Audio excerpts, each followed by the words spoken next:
సామెతల గ్రంథం 30వ అధ్యాయము 7, 8, 9 వచనాలను మనం చదువుతుంది. దేవా, నేను నీతో 2 మనవులు చేసుకొనుచున్నాను. నేను చనిపోకముందు వాటిని నాకు అనుగ్రహింపుము.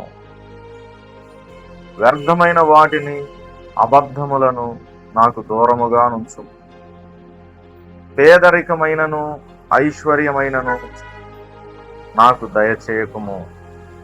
తగినంత ఆహారము నాకు అనుగ్రహింపుము. ఎక్కువైన ఎడల నేను కడుపు నిండిన వాడనై నిన్ను విసర్జించి యెహోవా ఎవడని అందునేమో, లేక బేదనై దొంగిలి నా దేవుని నామమును దూషింతునేమో. ఈ 3 వచనాలను మనం చదువుకుందాం. ఈ ప్రార్థనను యేసు బోధించిన మాదిరి ప్రార్థనతో పోల్చవచ్చు.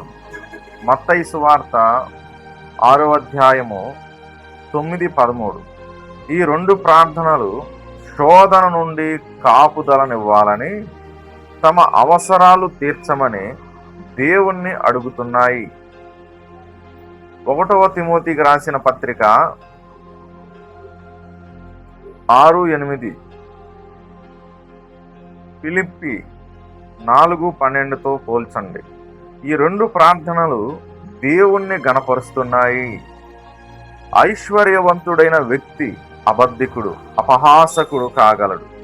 నిర్గమాకాండము 5:2. తినడానికి అన్నము లేని పేదవాడు దొంగ కాగలడు.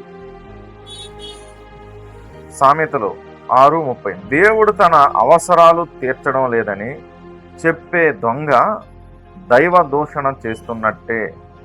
మరి అంతేగా, దేవుడు తన అవసరాలు తీర్చడం లేదని చెప్పే దొంగ దైవ దూషణ చేస్తున్నట్లే. మరి దొంగ అవసరాలు ఎట్లా తీరుస్తాడు దేవుడు? ఇప్పుడు దొంగతనాలు చేస్తున్నాడు, నీతిమంతుడు కాదుగా. నీతిమంతుని ప్రార్థన దేవుడైన యెహోవా తండ్రి ఆలకిస్తాడు. మనం ఆయన కుమారుని పేరట ఏమి అడిగినా తండ్రి చేయటానికి సిద్ధముగా ఉన్నవాడు.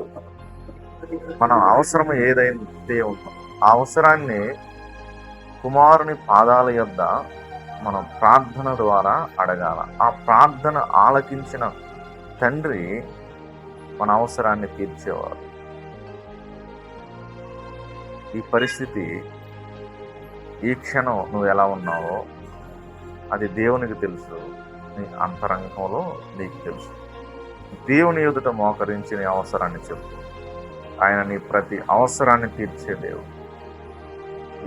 వినయము గల వారి యొద్ద నివసించేవాడు దేవుడు. నీవు వినయము కలిగి ఆయన యొద్ద ప్రార్థన ద్వారా ఉంటే తప్పక నీ ప్రార్థన ఆలకిస్తాడు. ఆమేన్.